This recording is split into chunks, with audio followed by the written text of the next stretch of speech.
What's up guys, welcome back. This is anime fiction. You'll be watching What If Naruto Fused with the Mind Stone in Marvel, Part 3. Now, let's begin. Naruto's perspective. My conversation with Banner made me aware that I had been overly confident in my understanding. Indeed, Naruto was aware of the impending outcome. Yes, he understands how to assist them in addressing their weaknesses and challenges. Indeed, he has the capability to enhance their growth trajectory. However, none of those factors provided clarity on how it was presently impacting them. Ultimately, they were individuals who had to navigate frustration, regrets, and the various emotional pressures inherent to the human experience, whereas I had the ability to disengage from these feelings when they became overwhelming or interfered with rational thought. What drives individuals to take their own lives despite an understanding that there may be no benefit, even when such actions conflict with their religious convictions? What drives individuals to take their own lives despite an underlying awareness that circumstances may improve in the future? The solution is straightforward. Humans, as rational beings, often make decisions primarily influenced by their emotions.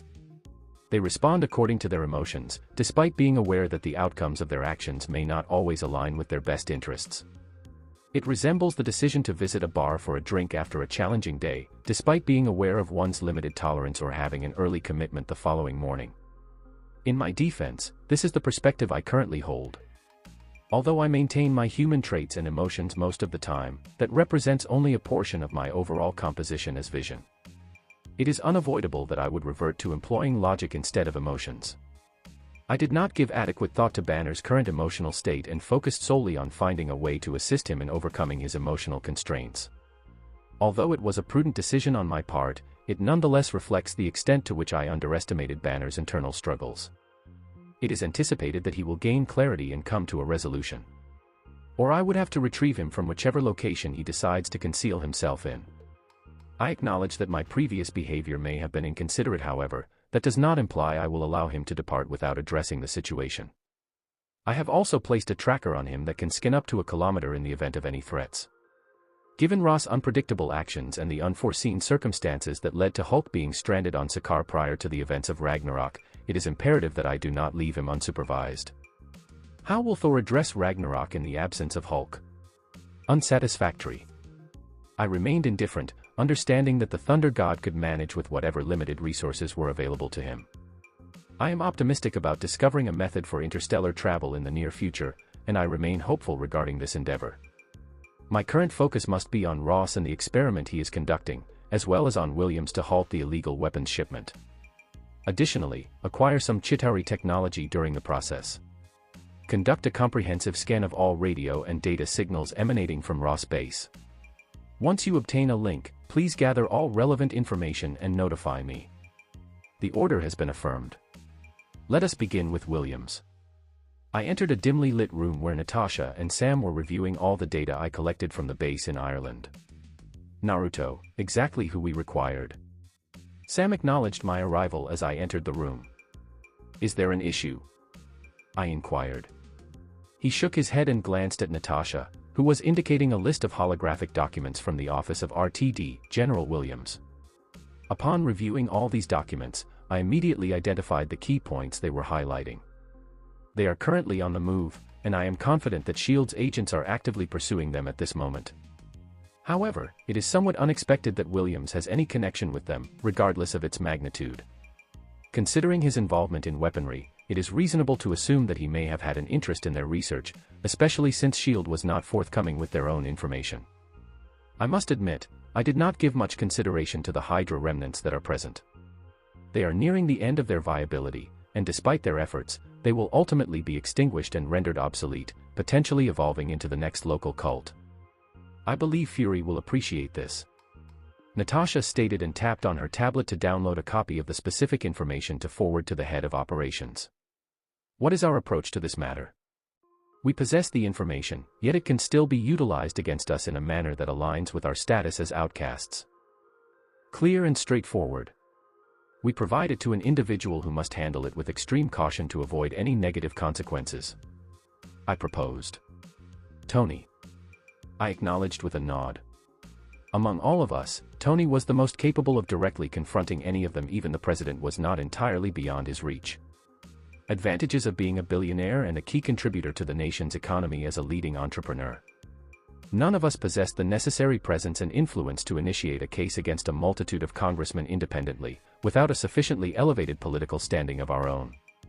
The sole reason every Avenger is not currently being pursued is the collaboration between Fury and Tony for autonomy.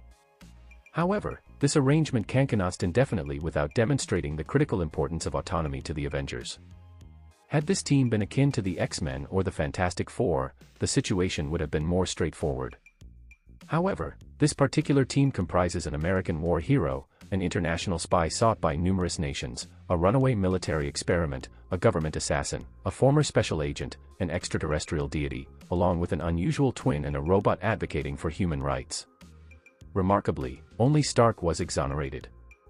Regardless of the perspective taken, a significant portion of individuals warrants severe consequences for contemplating autonomy in opposition to the state. Please forward all items to Stark, and he will handle them appropriately. In the interim, our objective is to pursue Williams' trail. If he is capable of transporting substantial quantities of Chitauri technology and robots, it raises questions about who else possesses similar capabilities. To accomplish that, we will need to access the front doors of the Shield. I provided them with my candid assessment. Given their limitations in the judicial arena, it would be more advantageous for them to concentrate on the areas where they excel, such as taking decisive action. I will be examining the front of Ross' establishment. I am uncertain about the extent of deviations present here, but based on my knowledge, this was certainly not the MCU, at least not in its entirety. It could represent what the MCU was ended to achieve had they successfully integrated the other Marvel superhero franchises. This aspect has made the experience more challenging for me, as I am navigating without clear guidance, though I am not expressing any dissatisfaction. There were several aspects I was aware of, and one of those was that it would be more beneficial for all if the Red Hulk did not exist. Given the current strength of the Hulk, one could reasonably deduce that a Red Hulk would significantly overpower him. What is the status of Ross? Do you believe he is collaborating with Williams on this matter? Sam inquired, but I, nonetheless, declined to respond. I disagree. I propose that you handle the Shield for Williams and Hydra while I manage Ross' responsibilities. That was my recommendation. Is it just you? Natasha inquired with a noticeable degree of skepticism in her tone. I acknowledged with a nod. I considered involving Wanda and Pietro, or one of them, but I required the anonymity that my plan necessitated. I continued to provide her with reassurance. Please remain calm. I will withdraw if I am unable to manage a single military base. I see. Sam displayed a concentrated expression as he directed his attention to the screen before him, while Natasha maintained a subtle smirk. I notice you are beginning to engage more openly. She commented. I must proceed with this task. A vast new realm awaits my exploration. Equitable. She consented. However, ensure that you exit promptly once your situation is revealed. It will create significant complications if we have to confront Ross regarding your unauthorized entry into a government facility. I dismissed her concern, as that had been my intention from the beginning. Even if I were to reveal my identity, it would not be with my true face in the presence of someone like Ross. Natasha, accompanied by Steve, entered the garage that Tony had thoughtfully stocked with items he believed would align with their preferences, regardless of how unremarkable they might seem to others. Natasha acknowledged that the eccentric billionaire possessed a keen eye for such matters. We will proceed with that option. She indicated a Stark customized Mercedes-AMG as soon as the expansive array of cars in the hangar came into view, or Steve had the chance to speak. Steve responded to her assertiveness with a chuckle and gestured for her to take the lead, which she did with remarkable confidence. As Natasha exited the oversized garage, she was compelled to apply the brakes upon encountering Wanda in the vehicle's path. Wanda, is there an issue? Steve inquired with concern as he observed her standing there with a frown. Although it was unintentional, she had been increasingly relying on her abilities in all her endeavors, to the point that it began to influence her subconsciously. This was why she instinctively shook her head in denial upon sensing a warm telepathic wave from Steve, which clearly conveyed his genuine concern. She still had significant progress to make in overcoming her sensitivity to the intentions of those around her, a challenge that intensified after she acquired the ability to compel others from Naruto. That is not the case. She responded promptly. I was seeking Naruto, as he was expected to assist me with a particular matter. Since she discovered how to effectively project her energy to influence others, she began to perceive the intentions of those around her. Initially pleased with this non-physical application of her abilities, she soon realized that it demanded significant concentration to filter out those overwhelming waves of intent. Consequently, she sought Naruto's assistance, as this situation stemmed from his actions. "Oh, Naruto. He is currently unavailable. He indicated that he wished to pursue a specific lead independently, so we are uncertain about the duration of his absence," Natasha informed Wanda, who ultimately displayed a look of comprehension regarding his absence. She considered departing from the two senior members of the Avengers to pursue their own destination, yet her curiosity persisted, tugging at the edges of her thoughts. "May I inquire about your destination?" she inquired gently. Natasha directed her gaze towards Steve, who responded with a casual shrug, or addressing Wanda. "We are investigating a pathway for the weapons trade involving S.H.I.E.L.D. The twins were not kept in the dark about much, as they were both in their mid-20s, making them the youngest in the group aside from Naruto. Despite Steve's perception of them as children, they had long surpassed that stage of life. Upon hearing that, she experienced a sudden realization. Instead of remaining confined in the compound waiting for Naruto's return, it would be a more effective use of her time to accompany them. Additionally, it may serve as a valuable learning opportunity. "May I accompany you?" It is significantly more advantageous than waiting for Naruto and engaging in training sessions with Pietro, she inquired. This time, it was Natasha who dismissed the triviality of her request, her than Steve. "Certainly, please get in." Without any additional conversation, Wanda entered the car, and they departed with Natasha driving and Steve in the front passenger seat. While driving, Natasha engaged in light conversation with Wanda, all the while skillfully navigating through the lanes at a consistent speed, much to Steve's dismay. "I have not had the opportunity to observe your training recently, as Naruto has been the primary focus." She spoke with minimal amusement in her voice. "Could you please share what projects you are currently engaged in? I was quite taken aback to see you creating objects so unexpectedly." Although she occasionally visited, she decreased the frequency upon recognizing his proficiency in teaching. She was compelled to acknowledge that reality, particularly after observing how he flawlessly emulated her fighting technique following 3 sparring sessions, even going to the extent of adjusting his weight and muscle density to become an exact replica of her form. She remained silent, yet her heart felt a chill at that moment when he acted in that manner. "I was unaware that I had the capability to accomplish something like that. The most I have ever accomplished involved influencing others and unleashing energy blasts." She and her brother had sufficient time to develop their skills while under the guidance of Baron Strucker, and she even conducted experiments with her psychic abilities on several captives during that period. Indeed, there are complexities involved. That was the case until Naruto confronted me, emphasizing the need to explore alternative methods for improvement and efficiency. She fully concurred with Pietro regarding his assertion about the enigmatic synthezoid being hardcore. On this occasion, Steve found himself taken aback by Wanda's remarks. Did he really do something like that? It was understandable for him to think that way, as nearly everyone on their team regarded Naruto as accommodating and considerate towards the duo.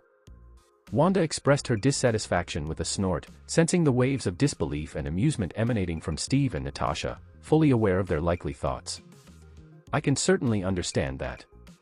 The redhead at the wheel smirked as she recalled the android's peculiarities regarding the concept of further evolving oneself, as he described it.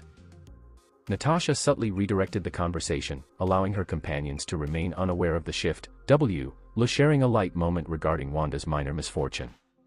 "What are your thoughts on Naruto?" The question arose naturally within the context of their ongoing conversation, prompting Wanda to respond candidly without extensive deliberation. "The perspective you hold regarding his character is crucial," she commenced.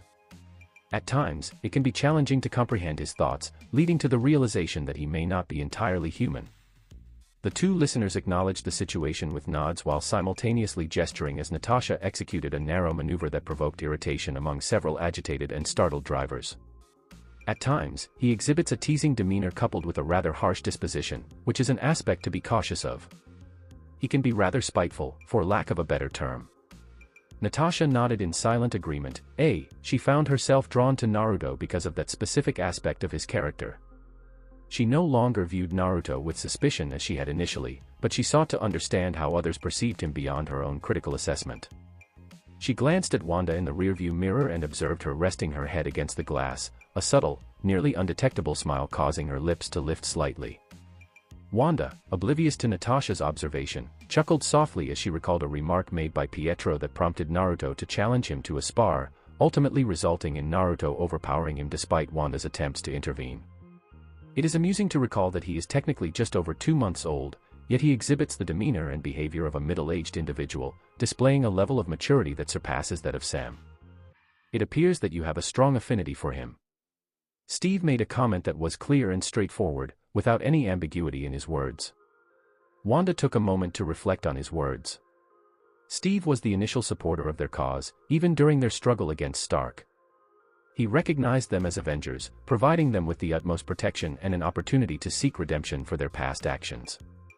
Naruto, on the other hand, despite being aware of their actions, did not dwell on the matter and seldom brought it up himself.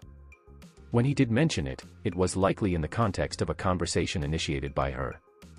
It seemed that none of the actions taken by her and her brother, the last remaining family she had, held any significance for him. His primary focus was on guiding them towards self-improvement, consistently emphasizing the unfairness and significant loss of potential that would result from inaction. He was the second individual, following Steve, to inquire about their coping mechanisms regarding guilt and regret, and he extended an offer to assist them in navigating these feelings. He is an exceptional individual.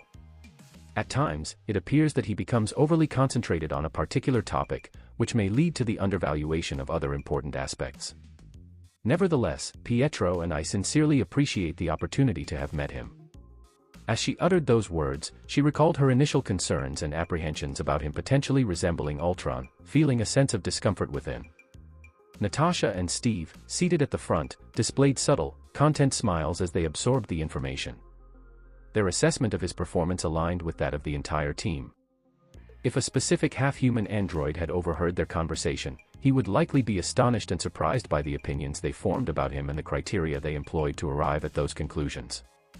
Individuals often engage in excessive contemplation regarding even the most straightforward actions, particularly when these actions have a direct impact on them. Perspective of Naruto. I departed the compound promptly upon receiving a notification confirming my successful digital access to the entire area surrounding and within the base. The information I received was highly significant, possessing both considerable latent potential and the capacity for destruction if successfully implemented. I recall specific details and key points from the comics. Focusing on small pleasures can be challenging while navigating the rigorous demands of college courses and the transition into the corporate environment. Like many individuals who grew up with these relics, I can only recall some of the most significant events that occurred, as well as the peculiar and inexplicable ones that seemed to defy logic. The similarities between this universe's Earth and that of the mainstream MCU from my previous reality, coupled with numerous plot inconsistencies arising from the existence of groups such as the X-Men and Fantastic Four, significantly complicated my ability to formulate a reliable prediction with over 70 credibility. The interactions and potential conflicts among these groups remain largely unpredictable. In light of everything, I distinctly recalled the limited experiments that followed the scientific modifications made by Steve, Logan, and Wade. Weapon H, that was the experimental research in which Ross engaged. Considering their resources and the protocols they had established for favorable outcomes, it became clear how and why they aimed to render the Avengers obsolete. The research, supported by Ross as a representative of the U.S. military, was carried out by William Stryker and Dr. Abraham Cornelius, both of whom were involved in the revision of Project Rebirth and the Weapon X program. Weapon H, based on the current testing, aimed to combine the DNA of the Hulk with the subject while also integrating an adamantium skeletal structure to develop an invulnerable soldier.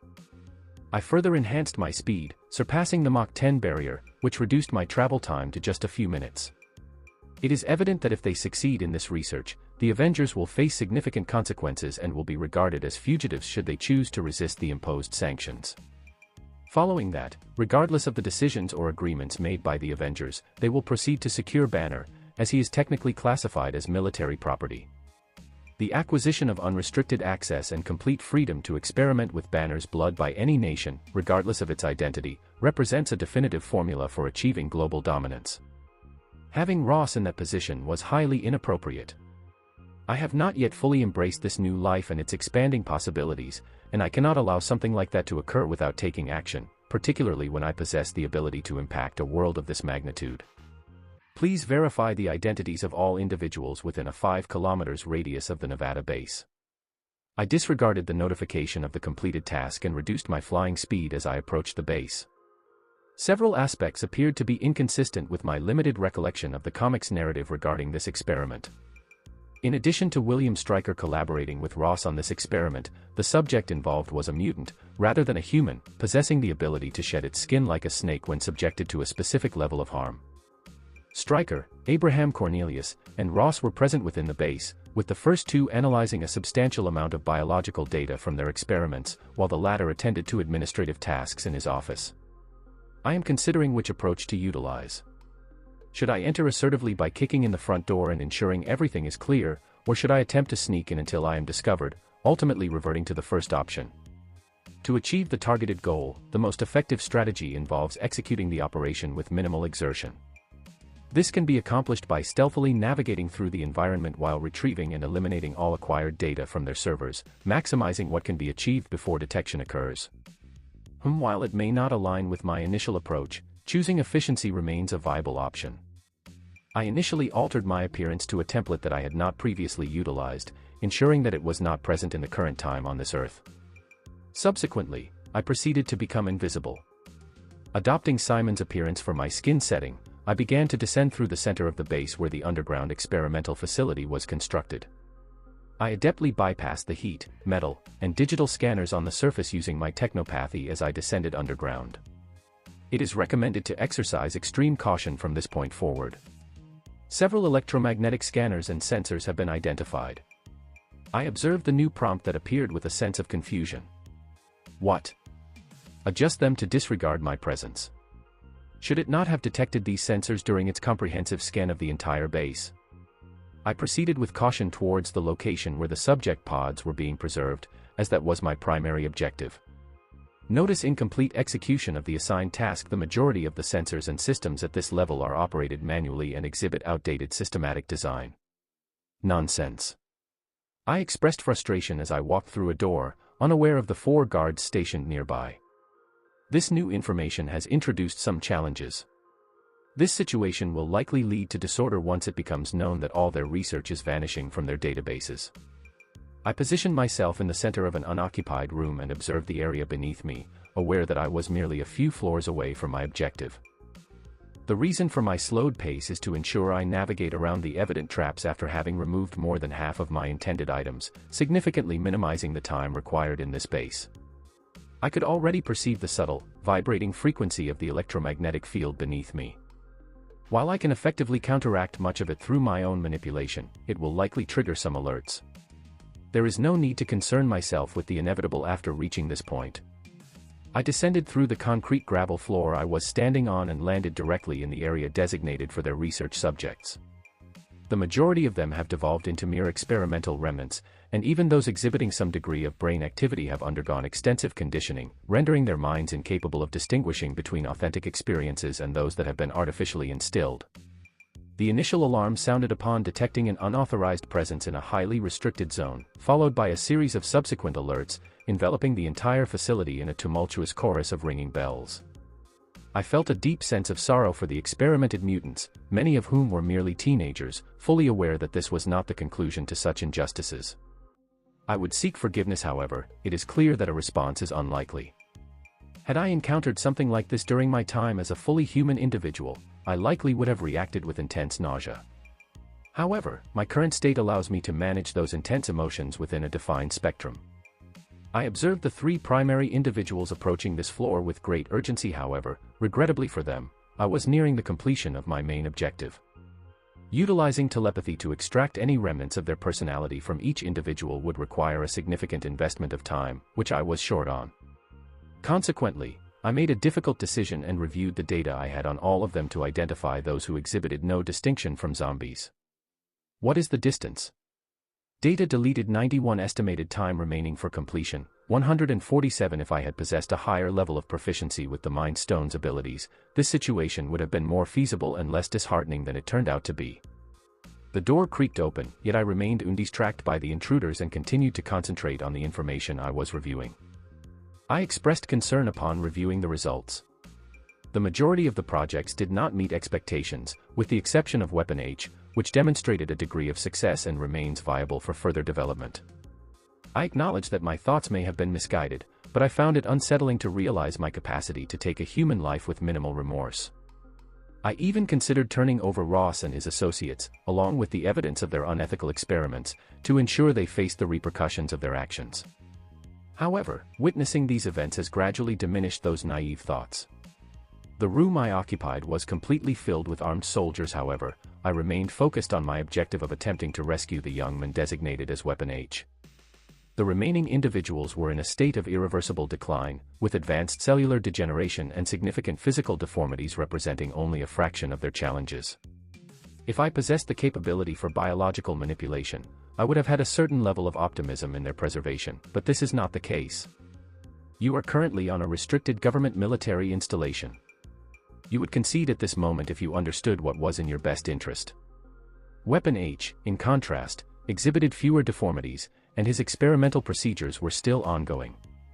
However, I detected minimal signs of what could be described as a sapient conscience from the frequency of his brain waves. It would be necessary to remove him from this base to have any opportunity for his rescue. Task been successfully completed. Data deleted 100. Your final warning has been issued. Kindly step away from the pod and ensure your hands are visible at all times. I finally addressed the group of individuals I had been overlooking since the outset, prioritizing my mental well-being that was precariously hanging by a thread. Ross, demonstrating his courage, advanced from the group behind me as the others aimed their firearms in my direction. He maintained a respectful distance from me before he began to speak. Could you please identify yourself and explain how you arrived here without drawing attention? The nonchalant and composed expression on his face was increasingly frustrating as the seconds passed. I am fully aware of the environment I was in, but that does not preclude me from responding in intense ways when confronted with particularly disturbing situations. All of these actions were carried out under your explicit instructions, correct? I chose to overlook his question and redirected the conversation by posing one of my own, gesturing towards the few pods in the area. We maintained eye contact for several seconds before he gestured to his team, and they prepared to unleash a barrage at any moment. I don't think you fully grasp the situation at hand. I am the one asking the questions here. If you prefer not to take on the task of refreshing these dull walls, I recommend that you respond to my inquiries. He spoke in a monotone voice and raised a finger, signaling his squadron of soldiers to prepare their weapons with precision. I have obtained all the necessary information from this base, and as someone who values purposeful dialogue, I made my decision at that moment. What would be the implications if others were informed? I question whether they would be particularly concerned about my actions towards Ross, especially considering that even Banner held a deep disdain for him. If I am capable of eliminating inconsequential mercenaries involved in the trafficking of alien weapons across the continent without hesitation, then what reason do I have to concern myself with Ross? Consequences. In the unlikely event that they were to discover my involvement in his death, their response would likely be to pursue me globally, yet ultimately fail to apprehend me throughout the process. This is your final opportunity.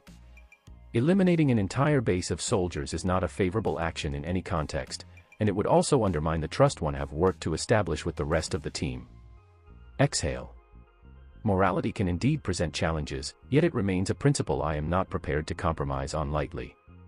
Before any of them could respond, a tennis-sized hole appeared in Ross' chest, the result of an energy beam that none of them could anticipate. Prior to his fall, I ensured his incapacitation by discharging another round for confirmation. Always ensure to confirm with the supervisor.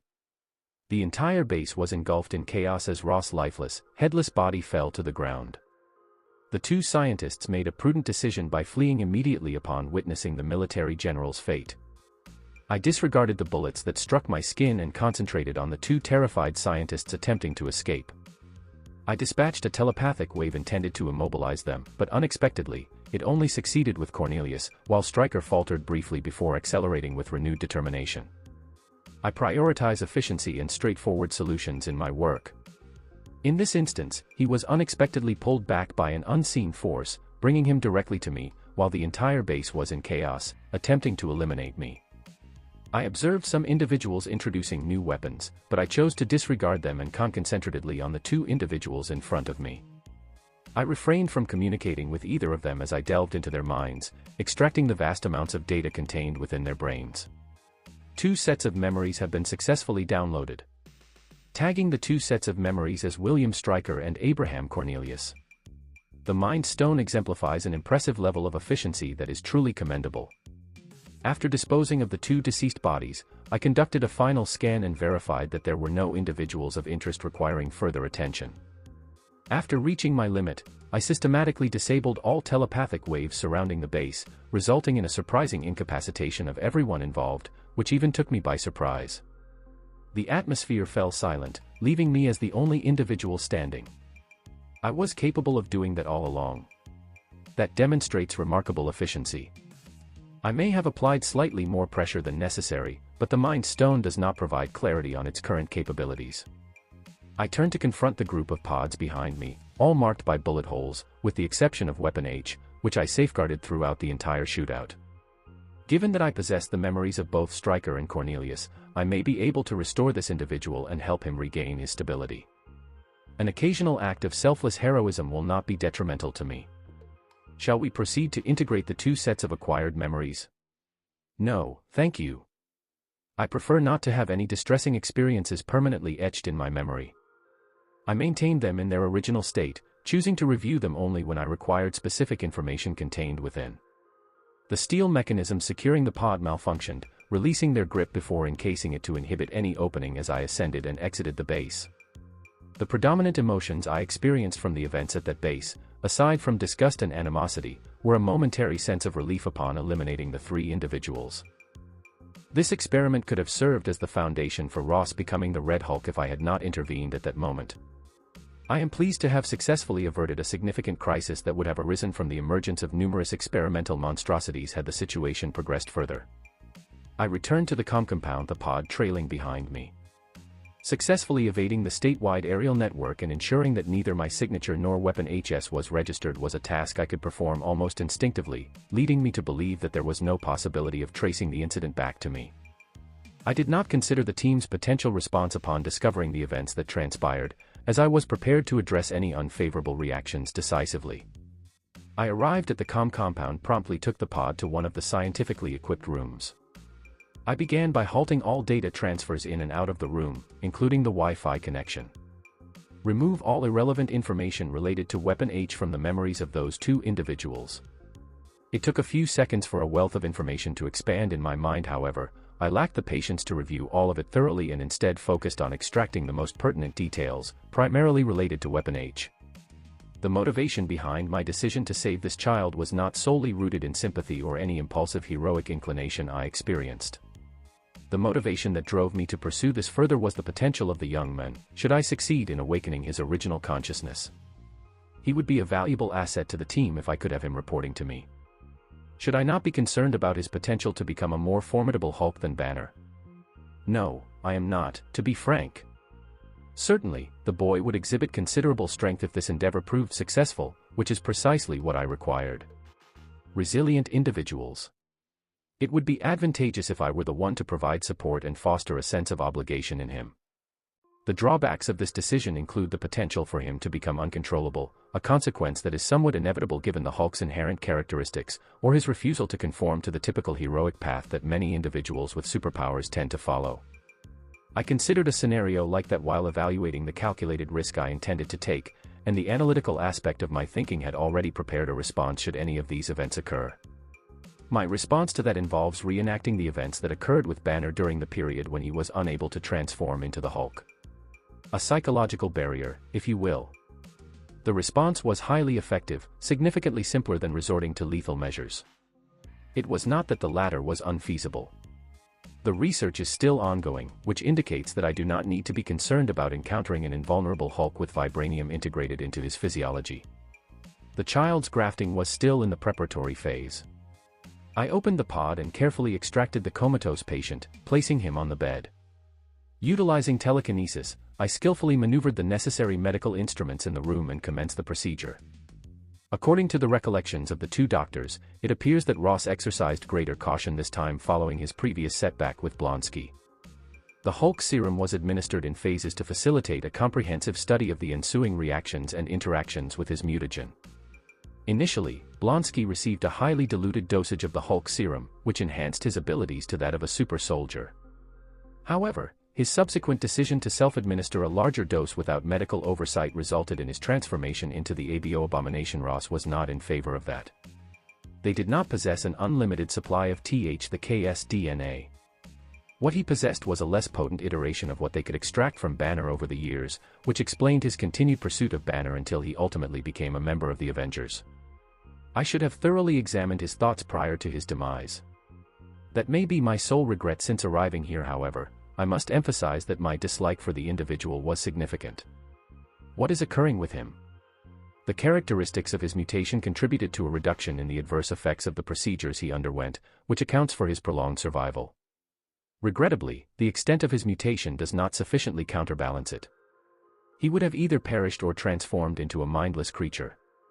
The X gene represents a novel area of research that has yielded minimal breakthroughs for making definitive conclusions. He was, at best, an alpha-level mutant, and that assessment was generous, considering he did not possess the polymorphic abilities of Mystique. Given that the experiments are still several procedures away from completion, it is quite likely that he can survive this. It is anticipated that his reduced brain activity may negatively impact the success of this operation. Is awakening him the initial step? Before me lay numerous scans depicting the various stages of the experiment, which also illustrated the alterations in his X genes. However, the implications of those changes remain unknown. I positioned myself closer to the bed to observe his facial expressions and contortions, which indicate he is likely between the ages of 18 and 21, as I was unable to locate any recorded birth certificate for him. He was not someone I identified as a member of the primary cast of either the X-Men or the Avengers. At this moment, none of that holds significance for me. I sensed a slight vibration from the Mind Stone as I placed my hand on his forehead and delved into his mind, searching for his subconscious. After some time, I was able to obtain a subtle form of feedback that had been obscured by the confusion within his mind. I was only able to emphasize the existence of that consciousness within him to a limited extent, as any further exploration would provoke a disruptive response between the psyche and its surroundings.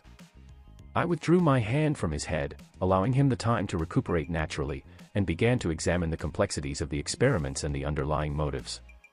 Data stream has been successfully identified. May I ask who is calling? Anthony Stark and Steve Rogers. Please set it aside for the time being. They are likely aware of the events that transpired at the Nevada base. However, my primary focus has been addressing their concerns. Due to the confidentiality surrounding their experiments, neither Stryker nor Cornelius possessed extensive knowledge on various matters. However, from the limited information they did have, I was able to compile several noteworthy insights. Firstly, it is important to note that this was not the sole Weapon X program in operation at the time. Ross expressed interest in the program's concept and initiated a discrete branch, as he aimed to mitigate the risks associated with the dissemination of his Hulk serum. To this end, he enlisted the expertise of Stryker and Cornelius. Stryker proposed the idea to integrate the experiments with adamantium, and Ross promptly concurred. While Deadpool was already in motion, he was not the first figure that came to my mind as I processed the information. Laura Kinney, currently known as X-23, assuming my understanding of this world's timeline is accurate. She came to mind as one of the notable characters alongside her father in a specific Merc in relation to this particular program, her than due to her significance. However, I can utilize this. I could present myself as a self-righteous hypocrite and claim that my intention is to save her from her torment, or I could acknowledge the possibility that she may be a valuable addition alongside the twins and Davis here. She did not demonstrate remarkable abilities, but one must consider the circumstances. This approach effectively addresses multiple objectives simultaneously. This particular form of cold rationality leads me to question whether becoming Vision is truly as advantageous as it seems. I found myself letting out a sigh. My role could be that of a selfless hero or a selfish one. It ultimately hinges on my personal perspective regarding the situation. Please monitor his conditions and provide me with updates on any changes. Orders have been affirmed. It is time for a necessary assessment of the current situation. General perspective. 5 individuals were seated around a large table, each displaying a range of expressions. Pietro was uncertain about his presence in the situation, which contributed to his seemingly calm demeanor. Wanda was currently swiping through images on the holographic table before her, her face displaying a composed demeanor. Sam's expression was one of shock and disbelief, as though he had not yet fully processed the information that had just been conveyed. Natasha's expression revealed nothing, maintaining a composed demeanor as she lightly tapped the table in sync with a rhythm only she could hear. Steve's face displayed a range of expressions: surprise, incredulity, ambiguity, comprehension, and at times, reassurance. How could he not react that way when Fury himself had called them before they arrived and said that General Ross was just found dead at his base in Nevada? So, guess what? I just visited a military base in Nevada. Got it. They quickly turned around and headed back to base, trying to reach Naruto to find out what was going on, but they just couldn't get through. Even Stark was having no luck contacting Naruto. Stark was already on his way here while they waited for Naruto to hopefully come back from wherever he was. Is he still not back yet? Everyone looked up as Tony strolled into the room, taking his time. Looking at the expressions on their faces, he figured something out. I suppose not, he said as he settled into his seat and then noticed how differently the twins were acting. What's going on with them? He pointed at them, which caught the attention of the others, who noticed how calm the two of them seemed. Hey, do you guys know anything? Sam was curious because he figured they would be impacted by Naruto's disappearance, especially since they had spent the most time with him. Hey there. Hey there. Pietro shook his head, shrugged, and then turned to Wanda, who finally realized that everyone in the room was now looking at her. Oh, Naruto. Don't worry, he's in the compound, not sure where exactly, she said with a casual tone before going back to skimming through whatever image had caught her attention. So, how do you know that? Natasha leaned in a little more and asked. I can totally feel him, she said, kind of lost in thought, her eyes glued to the screen. It was like she could read their minds, so she just kept going. I'm not really sure how or why, but I think it might have something to do with that mind stone. I can just kind of feel when he's around. At least when he's not trying to keep himself under wraps. She finally glanced up just in time to catch the doors swing open, revealing Naruto in his human form as he stepped inside. This is quite a communion, isn't it? He said with a casual tone, completely unfazed by the curious looks directed at him. I believe the right word to use there is commotion. Tony let out a snort. Everyone was settled in, waiting for Naruto to say something, but it looked like he wasn't in the mood to chat. So, Steve decided to step in and get the conversation going. So, we heard that Ross has passed away. What went down over there? He definitely trusted Naruto, at least a bit, but he couldn't quite wrap his head around how Naruto thought. How could he do it when Stark and Banner couldn't? Naruto didn't change at all, and he was ready for the question he knew was coming. He glanced at Steve and replied smoothly in his somewhat dull and slightly mechanical voice. I took out Ross and the 2 scientists that were with him. Why's that? This time, it was Tony who brought it up. He was the only one who could confidently say he had a bit of insight into how Naruto thought. Naruto was partly built from Jarvis codes.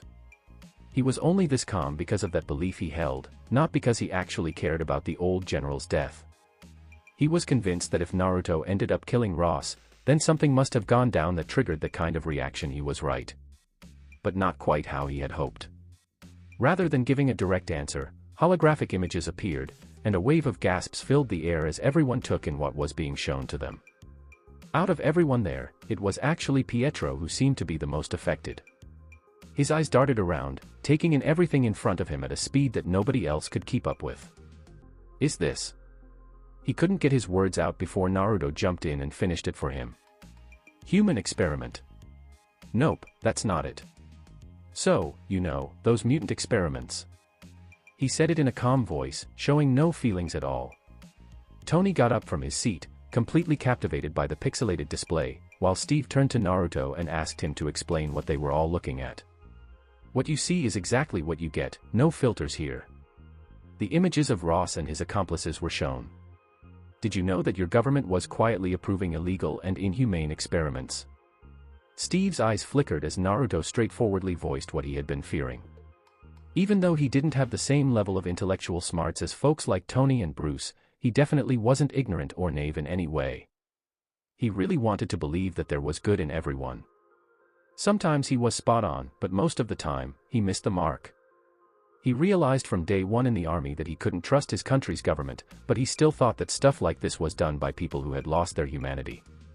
So, this Tony's surprised voice pulled their focus back to the files drifting around. Is this for real? Pretty quickly, everyone caught on to what he was talking about when they saw the pictures and the stats showing Bruce Banner and what might be his DNA signature. Ross kept pushing to build his Hulk army, even after the mess he accidentally made in Harlem. Let me break down Naruto for you. Everyone was holding their breath as he broke down what they wanted to achieve and highlighted the current experiments before he jumped in. So, what's the deal with mutants? Natasha, who had been quiet since the start, finally spoke up because she was a bit confused. The active X gene in mutants tends to be more open to the induced mutation and the grafting process. He then added after a little pause. So far, none have really worked out. Tony slumped back into his chair, and the others just sat there, too stunned to figure out how to react. So, what's next? Sam asked, still unsure about how he felt about everything going on. We're past the point of the Accords now. Natasha said. No, it isn't. Honestly, just a handful of folks in charge are aware of this. They're so tiny that you wouldn't really think of them as a minority, but that's not really the point here. This kind of thing, once it happens, could really shift our society into a dystopian situation. While Naruto was talking, some random faces and files appeared for everyone to see. Things like this really make the Avengers and the whole idea of them seem pretty silly and hypocritical. Are we really meant to protect the Earth from threats from outer space? So, what happened next? Let the inside decay and twist into the most disgusting yet neatly wrapped mess, huh? They were all at a loss for words, unable to argue or back up what he said. What do you think they might say? So, there's a totally reasonable explanation for this, right? Even if this was a secretive approved program, it really highlighted how little they cared when innocent people were involved. They totally knew. They all felt it directly when the council made the call to bomb Manhattan, even while they were in the middle of battling an alien invasion and millions were still in the city. Dropping a missile on the city wouldn't really fix things, you know. Sure, it might buy us a little time before the invasion, but it wouldn't actually stop it. So, you're really curious about why Ultron wanted to wipe out the world, huh? Naruto's perspective. So, you're curious about why Ultron wanted to wipe out the world, huh? They seemed to bristle at those words, which made me wonder if they thought I was actually thinking about that. Take some time to think it over before making any decisions, but just so you know, I really don't see any reason to think twice about it. Do you think there's any reason to keep this conversation going? I don't really think that's the case. Everyone's choices really hinge on how they handled things, and it seems like they didn't handle it very well. Honestly, after giving myself the chance to really feel my emotions for once, I found that I just stopped caring about this. It really comes down to two main things for me: whether I like it or not, and the choices I make tend to depend on which of those two I react to. I walked out of the room feeling pretty sure about the decisions most of them would go for. You know, it's interesting because, contrary to what many might assume, Tony actually had the most intense reaction after Wanda and Pietro. He just managed to keep it all under wraps with that cool demeanor and charming smile of his. Steve and Sam trailed behind Stark, but Steve was quick to accept what had happened based on the evidence he saw, unlike Stark. It's pretty clear that Natasha was the least affected, especially when you think about who she is. I just don't have the time to think about the Avengers right now, so I should probably get going. I wasn't trying to be a symbol of hope for the mutants. I really wasn't into the idea of being their legendary savior, anyone else's for that matter. It was pretty straightforward. The Avengers definitely had room for improvement. They all looked pretty frazzled, and it was clear that the Accords and Ross' death were weighing heavily on them. It's like they were just trying to keep things the same, letting everything go on as it always had, but honestly, that just wasn't going to work for me. It's simple: they either change, or they're out the door. That's hilarious, right? There were plenty of folks out there ready to step up for a change, so instead of letting them just sit on the sidelines and watch things fall apart, it makes way more sense to get those eager workers involved. Hey Naruto, hold on a sec. I glanced back and saw Pietro looking worried. Hey, where are you headed? Let's do something, anything, to shake things up a bit. I just shrugged. What are you looking to change? What do you think this change of yours will look like? He spoke in a low voice, almost like he was waiting for my response or something. I just threw my hands up at his question and said, who knows? He blinked, clearly caught off guard by that kind of answer. What do you want me to say? I've got a feeling that a few things could really improve with a little change. Why don't you ask me how those changes will be? But honestly, how would I know? Being Vision definitely didn't come with a GoPro guidebook or a free crash course in master planning, that's for sure. I'm just figuring things out as I go along. Plans are only dependable when they're accurately predicted, so I can't always count on them. I'm heading out if that's everything. I turned around and left Pietro to his thoughts, whatever they might be. I'm not sure where the other Weapon X facilities are, and neither Stryker nor Cornelius had any idea, so I'm a bit in the dark if I just dive in like that. But before I do anything else, in an undisclosed place a shock-filled yell went out in what appeared to be a laboratory when he received the unbelievable piece of information that he had never imagined. Ross has died. How? He yelled at the phone he clutched to his ears. His expression distorted even more in rage at the clearly inconclusive report he was given. Not only Ross, but Stryker and Cornelius were also killed, and the worst part was that they perished on the base's lowest floor while surrounded by a big number of armed troops, but it wasn't the most ridiculous thing he heard from the blasted call. Apparently, all of the troops at the base passed asleep at the same time and awoke to find their database completely erased, all of their research ruined, and the prospect of Weapon H gone. He struggled to control the trembling that coursed through his body as rage and frustration collided in his mind. Ross' study was critical, and if all of the materials were destroyed as they claimed, how would they recover their losses? The supplies were not inexpensive.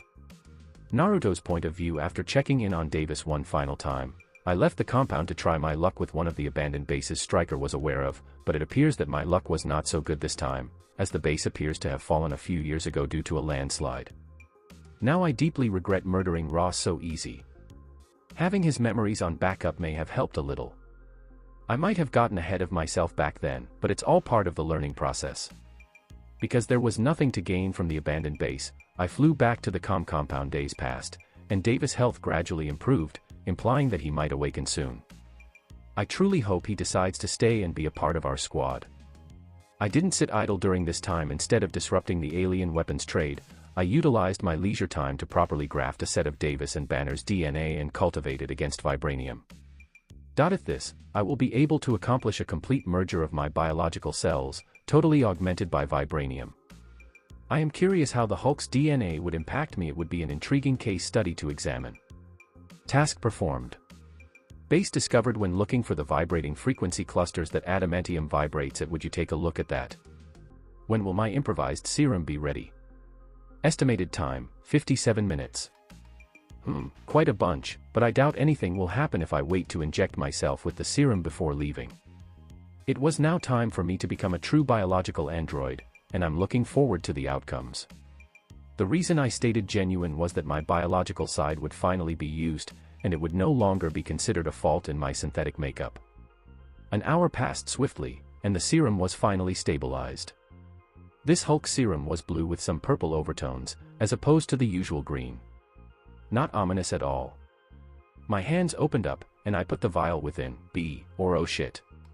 Warning. Warning. The Mind Stone is aggressively responding to the sorcerum. All mental and processing functions are pushed into overdrive. The Mind Stone is impacted. Is it too late to argue that I should have been more cautious when working with the Hulk serum? That crap had long been known to be gassy, but I blamed my curious nature. Might as well mix everything together. I poured all I had into whatever godforsaken vat was brewing in my body and simply let it cook. In the event that I die, I suppose it'll just re-download my memories into one of the robots laying down the base and restart. It is difficult to die as a sentient AI. As Naruto's thoughts clouded, a succession of notifications describing the changes occurring in his body rang out, but no one was present to hear them. The Mind Stone, which had been responding wildly since the serum was given, became purple for a few minutes before returning to its placid yellow. A substantial alteration was enforced. The Infinity Stone, which contains the global Mind has been perverted and personified. All powers tied to the Mind Stone had witnessed significant growth and evolution. The Mind Stone has developed a personality, Naruto. Naruto's consciousness has been aurorist. Whoa. The Naruto's point of view. I'm not sure why, but that felt like the best snooze combined with a full-service manicure and pedicure anyone has ever had. Whoa. Okay, whatever that was had to be completely unlawful. I'm not sure how to convey how I'm feeling, but it's the best I've ever felt in both Liflafeet. Even snorting drugs once came close to this. I checked the time and discovered that the upgrade only took a little over 10 minutes, so I was still on the clock. With a snap of my finger, I mirrored the light bouncing off my body and projected it in front of me, creating a mirror in which I could gaze at myself. Despite the fact that the body was still my preferred red, I was getting a different vibe from it. If I was formerly a dumb superpowered robot, I was now a pro-max superpowered sentient robot. Though the distinctions were primarily invisible, the unbridled sensation of power I had simply staring at them was telling on its own. Without a command, my body moved and my skin tone changed, and what appeared in front of me was a really hunky gentleman of supernatural proportion. The face I was looking at belonged to a pimp titled Mr. Steal Yo Lady rather than a guy named Naruto. The Mind Stone was still evident in this form, which, I'll admit, resembles Geralt of Rivia, especially if my hair was longer and whiter. Well, daydreaming about my looks and the resulting changes can wait. I currently have a base to raid, some experiments to disrupt, and recruitment to conduct. I stepped out of the room, only to run into a perplexed Wanda, who reeled back in astonishment, only to freeze over when her gaze fell on me. Was this my face? Why is she staring at me that way? It's as if I'm some kind of rare exotic fruit, and it's a little unsettling to be gazed at with such intensity, but I'm not entirely sure why she's startled into silence. If I were into males, I would also gaze at myself. Naruto. Is that you? She eventually managed to sputter out. Of course. I feel you, of all others, should be able to easily identify me regardless of the persona I adopt. Yes, about that part. It turns out that having a psychic connection to Wanda was one of the benefits of using the Mind Stone. It's unclear if this is a positive thing or not. You feel different. You feel alive. Yes. More than you have ever felt before. She talked as if still in a daze, hovering her palm in front of my face. Way weird at its Wanda, so maybe normal. As much as I like being the focus of your full attention, I regrettably have somewhere I pressingly need to be at this moment. My remarks appeared to have worked as she eventually snapped out of it, and I could swear she was flushing slightly. She feigned a cough and gathered her bearings, and the cutely shocked Wanda was replaced by a serious-looking Wanda. She would have seemed more intimidating if she hadn't ceased channeling her abilities. Where are you going? Can I come along? She asked. Well, it's an extermination mission if you want to know. I turned to her and inquired. You coming? Wanda and I agreed to leave the compound and I had to drag her along since she couldn't keep up with my increased pace, which had more than triple what I could move days before. Wanda observed that I was smiling softly as I looked at the privately owned underground experimental laboratory. I am simply glad. It is a blessing in disguise that I am able to experiment with consenting test subjects. It was amusing how her expression went from perplexity to terror, then helplessness, as she comprehended my little play on words. You know what they say, start every party with a bang. In a burst of light, a large hole was formed in the midst of the Earth's bedrock. I let Wanda do whatever she pleased while I went on to a certain location in mind. While Naruto and Wanda were going to destroy a research facility, an extravagant lounge was filled with those who controlled the country's movements. Ross is dead. Nobody responded to the news because everyone was already aware of it to some level. I've heard that a mutant did it. This will become a national matter. We can't even safeguard our own interests, and it's evident they don't see themselves as below the law. One of them, clad in military clothing, sneered as he fiddled with some files in front of him. Another person nodded at the first words.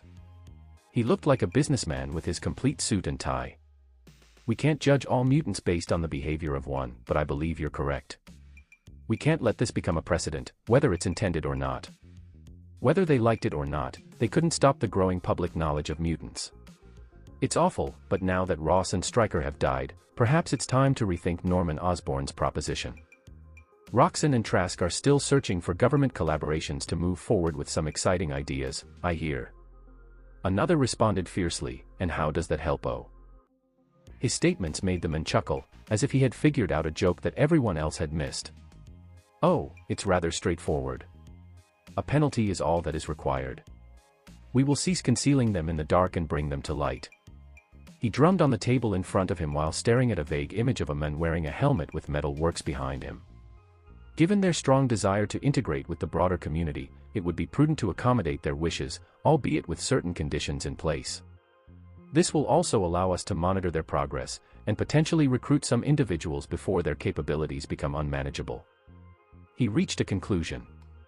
The room descended into a chorus of murmurs and gasps as the other occupants engaged in quiet discussions until one posed a question that resonated with them all.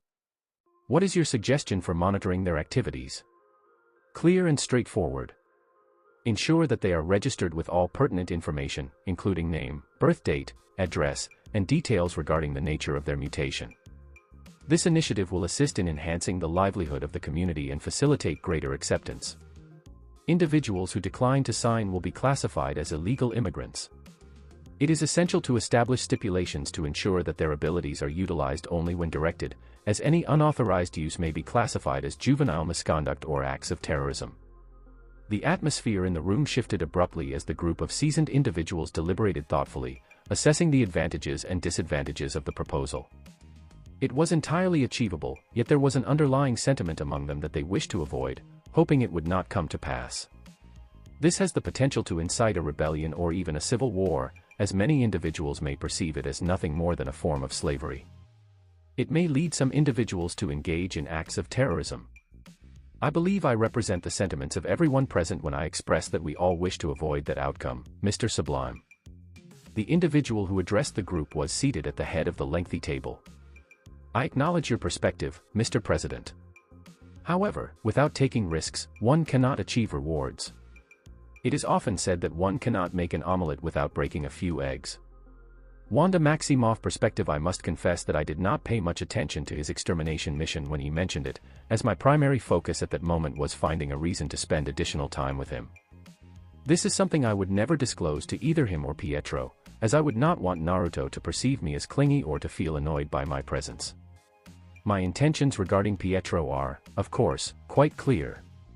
He has been dedicating a significant amount of his time to Davis and did not participate in the last few missions we undertook.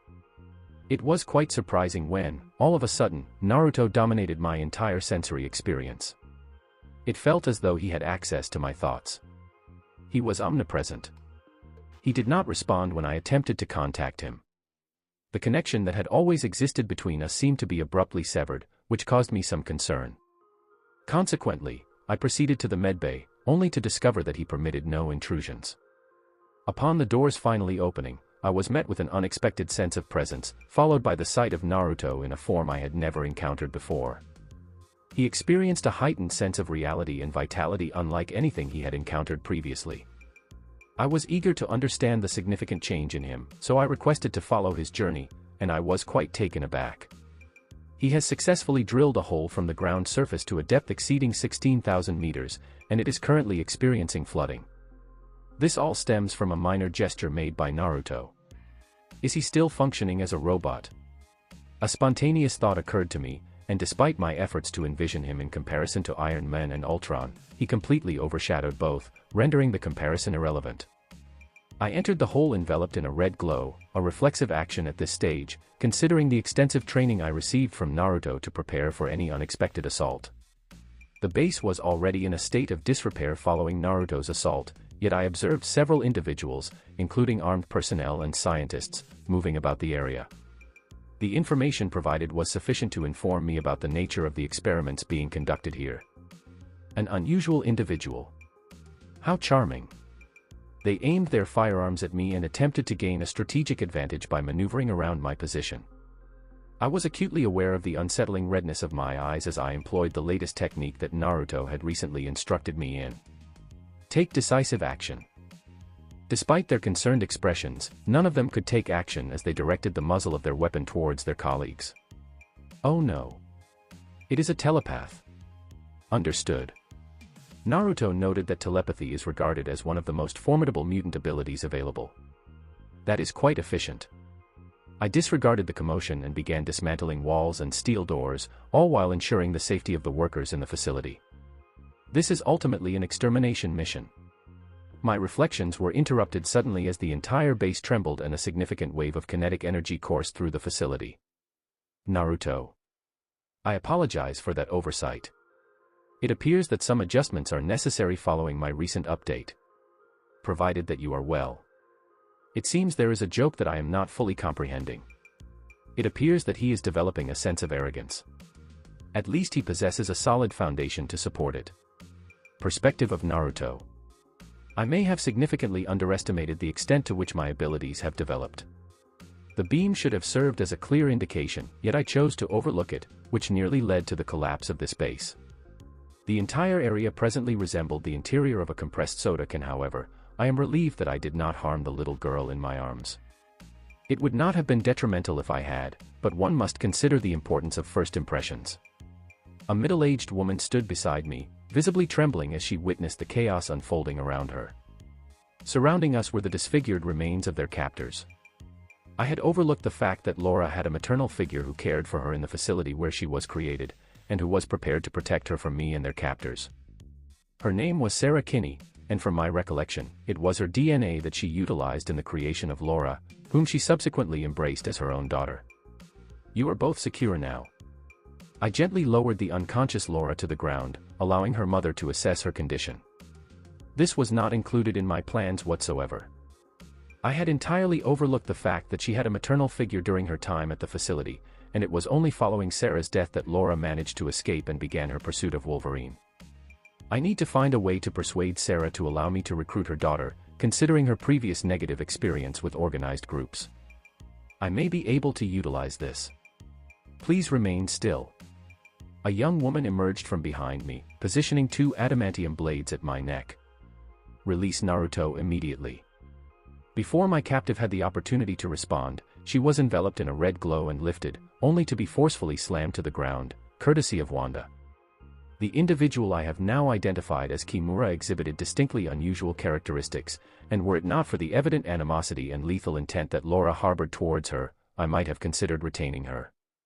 She exhibited a remarkable resilience, being impervious to all forms of harm, including adamantium. This unique ability rendered her incapable of feeling pain and allowed her to phase through objects. Kimura was caught off guard as a massive red fist came crashing down towards her. Wanda engaged in a relentless assault on Kimura, employing a variety of attacks until the latter began to bleed. Regrettably for her, her internal defenses were not as robust as her exterior, and she was unable to phase due to a singular reason. Chaos magic. Wanda's persistence ultimately yielded results after enduring a series of defeats at my hands. Frustrated by my ability to phase, she began to express her discontent. However, I consistently encouraged her to push beyond her limitations, which led her to devise a strategy to confront me, even in a state of molecular deconstruction. Chaos magic is highly effective. I disregarded Wanda and focused on the woman and girl, noticing that Laura was beginning to awaken.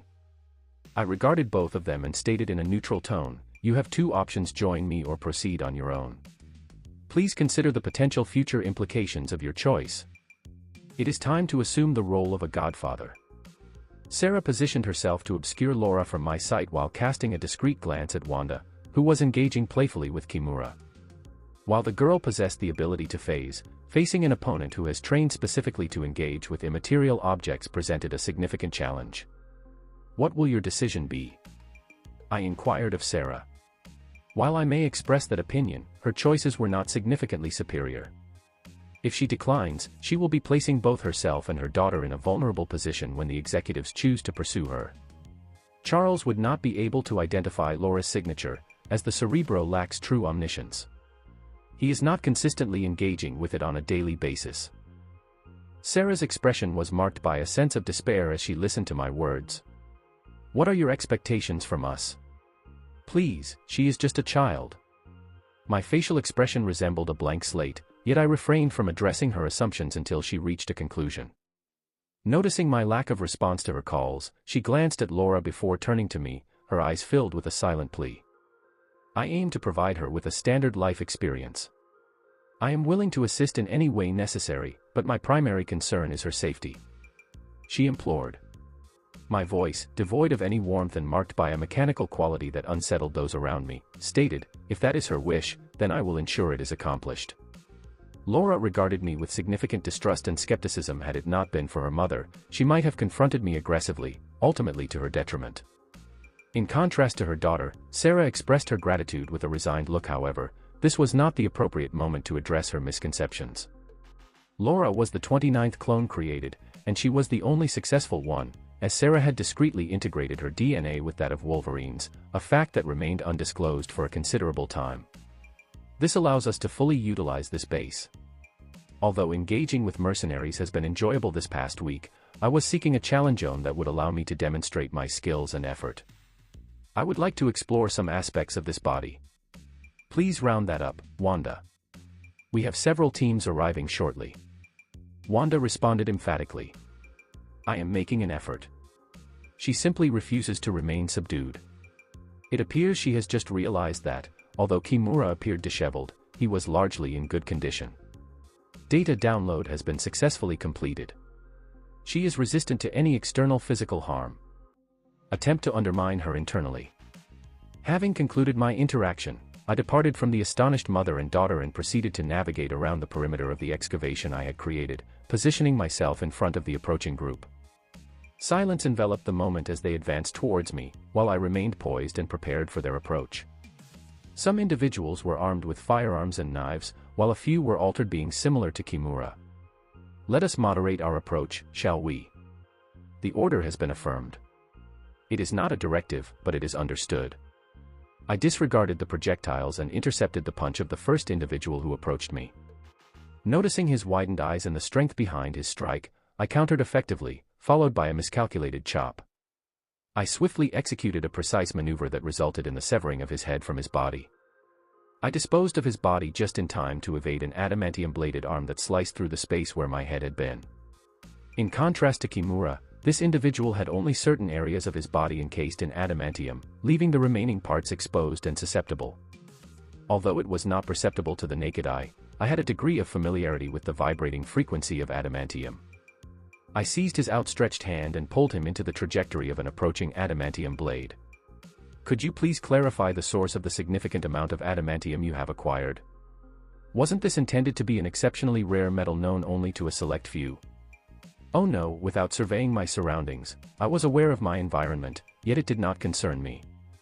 I extended my hands, asserting control over those present, and utilized the adamantium knife from the deceased individual, strategically aiming for their vulnerabilities. For individuals similar to Kimura, who possessed complete immunity, I specifically focused on their cerebral regions via their ocular cavities.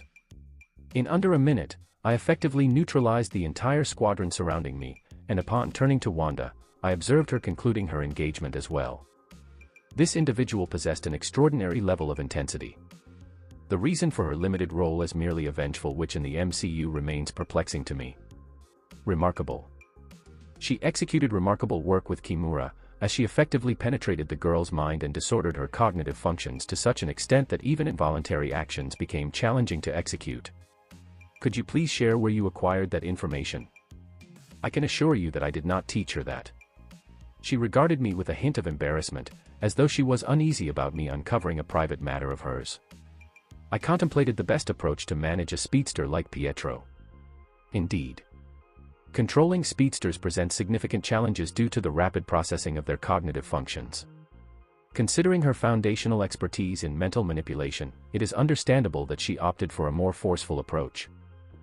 What actions shall we take regarding both individuals? She indicated Sarah and Laura, the former appearing as though she were torn between fainting from shock or fear, while the latter expressed gratitude. Respect. Her emotions were quite intense, resembling those of a wild creature. Upon reflection, Sarah demonstrates considerable skill as a geneticist, and as an entity designed for optimal efficiency, it is imperative that I leverage her talent effectively. She will be engaged in the work if she is capable, and regarding young Laura, I remarked with a light chuckle as the teenage girl responded with a playful growl, "We will allow her to make her own choice." Both individuals appeared taken aback for distinct reasons. However, that is no longer relevant. What is important at this stage is that I have secured a geneticist and a potential recruit to work with me. The remaining elements can be addressed subsequently. We are departing now. Could you please clarify our current location? Sarah inquired as we arrived at the compound. The headquarters of the Avengers. Upstate New York. Her reaction as I transformed into my normal red Naruto form was quite amusing. She approached me swiftly and took hold of my hands. "Please hold on. Did you just mention the Avengers? Are you referring to Tony Stark from the Avengers? While it may not belong to Tony Stark in a technical sense, one must consider how rarely people adhere to such distinctions. This time, I returned not only with their data but also with additional insights. Without my magnetic abilities, transporting that substantial quantity of adamantium would have been quite challenging. Weapon H has regained awareness. This is Davis. I addressed my team and expressed my apologies. My apologies, but I must attend to an urgent matter at this time. Wanda will ensure that both of you receive the necessary attention, and I will return later to evaluate your situation. Prompt attention is necessary. Subject Davis is experiencing a decline in control. Vitals and mental signatures are increasing intermittently.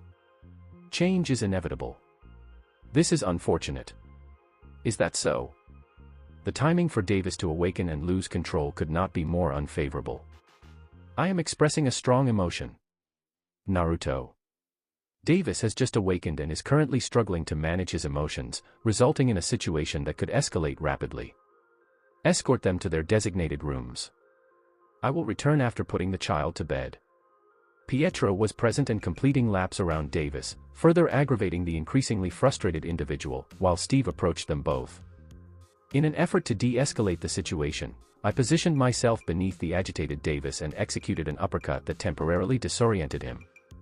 What is this object? Pietro expressed his thoughts while Davis reacted with intense frustration.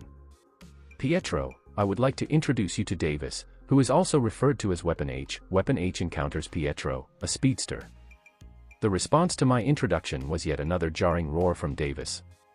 At that moment, Steve arrived and regarded Davis with surprise, as it was evident to anyone with a discerning eye that he bore a striking resemblance to the Hulk. Rest assured, Steve, everything is in order.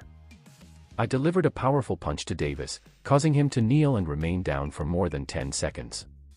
When he finally stood, he did so on unsteady feet. Davis' appearance closely resembled that of the Abomination, characterized by large protruding bones from various parts and joints of his body, a result of not having completed the full experiment.